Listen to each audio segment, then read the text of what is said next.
What's going on? Welcome to Tech with Sean. And this video is starting out with a road trip up to Port Orchard, Washington to pick up a used Optiplex deal. Now normally I wouldn't want to spend more than 50 to 100 bucks on one of these, but this one has several things going for it. First of all, it already has an i7-3770. Second, it already comes with 16 gigabytes of DDR3 RAM. And third, it's the Optiplex 9010 model, and that means it has a standard 24-pin power connection, and that's going to make upgrading the power supply really easy. The seller was asking $250, and I didn't want to pay that, but I ended up working back and forth with him, and I ended up paying $200 for it, but without the mechanical hard drive. $200 is more than I'd ideally pay, but still, for 200 bucks, we're getting the CPU, motherboard, case, and memory, and that's the bones for a working system, and that's hard to beat for 200 bucks. The i7-3770 is getting older though, and it will limit a lot of newer cards, especially at 1080p. Gaming at 1440p though should give it a better shot in most titles. The new AMD cards and the new RTX cards are both still impossible to find basically, but I was lucky enough to buy an overpriced 1660 Super from Best Buy for about 320 bucks. The 1660 Super is a great budget 1440p card though, so that's what we're going to focus on with this Optiplex today, a budget 1440p gaming system. There really wasn't a lot left to add, so I put in a 600 watt non-modular EVGA power supply, and we installed Windows on a 1TB SATA SSD. Altogether, the system cost about $675 to put together, and that's including the $15 Windows 10 key. That's better than the cheapest pre-built with a 1660 I could find on Best Buy, even though it's currently sold out by over $100, and that system has a non-super 1660 with only 8 gigs of RAM. This doesn't have the tempered glass and RGB that does, but it should deliver a better bang for the buck than a pre-built system like that would. The only way to see if it's any good though is to test it out, right? So let's jump into some games and benchmarks. Alright, first up I ran 3D Mark Time Spy, the DirectX 12 benchmark, and this came in over 5,500 points, so that's really a good score for this system. And then on Firestrike we got over 12,000, so not top tier scores, but it's going to be a good mid-range experience. Next up, Forza Horizon 4, and we're running this at 1440p on the Ultra Graphics preset. It did a really good job, it came in at over 80 frames per second, but if you look down at the GPU limited percentage, it's 1 point something, so it was actually the i7-3770 that was holding us back. Next we have Strange Brigade, and this was running at 1440p on the high graphics preset, but with motion blur turned off. And this came in at 94 frames per second. This is like a esports shooter type game, and being able to get up over the 90 range is going to make it feel good and snappy. Next game we have is Horizon Zero Dawn, and we're running this at 1440p on the original graphics preset. You could probably turn a couple of the settings up from that if you wanted to, and this came in at an average of 64 frames per second, which should be nice and playable. I think this was only 30 frames per second on PS4. And the next one we have is Far Cry New Dawn. This is a pretty hard game on the CPU, and we can see here, even though we averaged over 60 frames per second, towards the end of the benchmark when there was a lot of action on screen, it was dropping below 60. You can see the mix of settings that I'm using here, and this is for Grand Theft Auto 5, which we're running at 1440p. There were a few times when I was going through a lot of traffic or driving real fast where the frames did dip a little bit below 60, but it was very playable, and it was above 60 most of the time, so I would say this is a playable mix of settings for this game, and I was pretty happy with how it ran on this cheap system.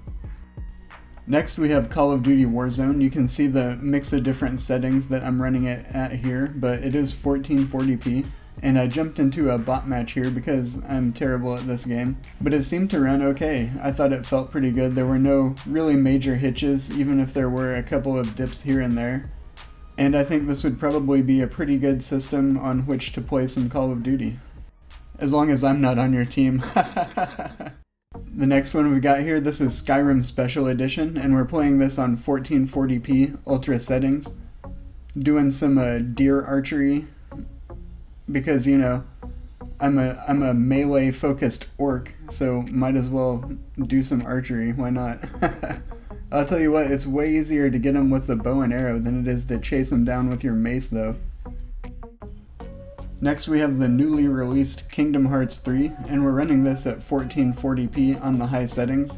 And although this did drop below 60 in some of the cutscenes when they have more effects going on, during the gameplay it was nice and smooth and was really more in the 70 to 80-ish frames per second most of the time, I would say. Some of these bigger attacks have a lot of effects and they will bring the frame rate down more than the general combat will, but I thought this would be, you know, something good to test to see what it did in a worst case kind of scenario.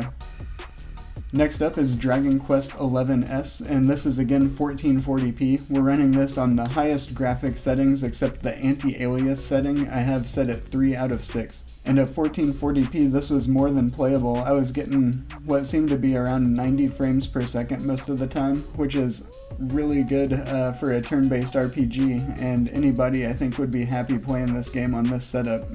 There were a few hitches here and there, particularly when the camera seemed to like change, like the initial frames of a new camera angle would hitch up a little bit, but nothing that really impacted the gameplay.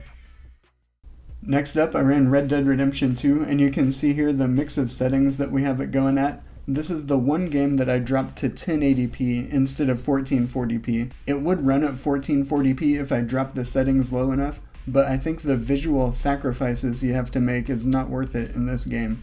Once you start having to turn down all the lighting and volumetrics and particles in this game, it really just starts looking a lot flatter, and I think running these higher settings at 1080p is the better way to go.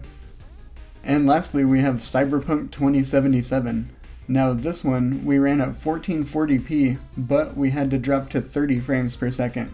You can see the settings we're running at here, and really the 3770 was holding us back a lot in this game. When I left the frame rate uncapped, it was bouncing between like 35 and 50 frames per second, and it felt very, very unpleasant and unsmooth to play, and locking it at 30 is much more enjoyable.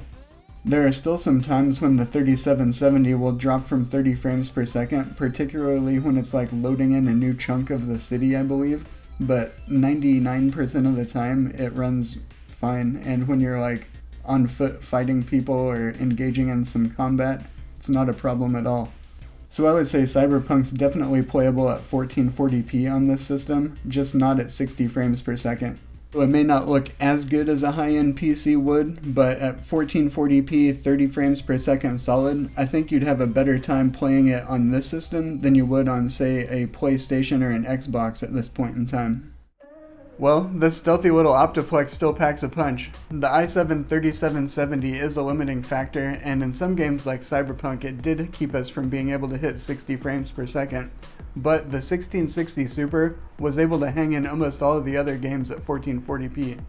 It's definitely not the most high-end system out there, but for $675 total, the value on this is hard to beat. 2021 is a messed up year for trying to put a system together. If you do manage to get your hands on a higher end card like an RTX something, then I would definitely recommend spending a little more money and doing a nicer build than something like this. But a lot of people are only going to be able to find something like a 1650 or a 1660 Super right now, just because of the availability and everything. So if you're able to buy one of those, dropping it into a system like this is totally a viable option. It's going to be able to, push that thing to full utilization in most games, and you're going to spend a whole lot less money than if you go out and do a full new like Ryzen 7 or i7 build, and then drop, regularly $200 1650 Super or a 1660 in it. You're going to be holding that chip back. Of course you can always upgrade in the future, but by that time there's going to be new CPUs, maybe running DDR5 and stuff out, so something like this might be a good holdover option in the meantime. Thank you for watching along. I hope this was entertaining. If you're not subscribed yet, hit that button down below, and I'll see you in the next video.